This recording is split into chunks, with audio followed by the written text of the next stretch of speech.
சொல்லுடா. ஏய் பெட்ரோல் இல்லாம சிவகங்கையில இருந்து ஒரு 5 கிலோமீட்டர் தள்ளி நிக்கிறேன்டா. இது கூட்டு போறியா? 5 கிலோமீட்டரா? நீ தான் 20 கிலோமீட்டர் ஓடுவியே. ஒண்ணு பண்ணு, 5 கிலோமீட்டர் ஓடியே வந்துரு. டேய் டேய் டேய் இருடா. நாரப்பயல என்ன தம்பி நடந்து வரீங்க? நீங்க எல்லாம் ஓடியே போற ஆளு, நம்ம ஆட்டோல ஏற போறியா? சரி ரைட்டு வரவா. சரி நான் செவனே தானா போய்க்கிருந்தேன். நாளைக்கு வந்து கிரவுண்டுக்கு வந்து காலையில கண்டிப்பா வரேனே. மாப்ள வாயா. என்ன அந்த பக்கம் கல்யாணம் இருக்கியா? அடுத்த வாரம் கல்யாணமா? லவ் மேரேஜா அரேஞ்ச் மேரேஜா?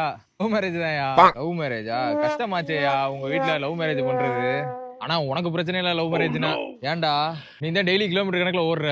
லவ் பண்ணினா லவ் பண்ற பிள்ளைய கூட்டிட்டு ஓடுறது ஈஸி தானே. கூட்டிட்டு ஓடு.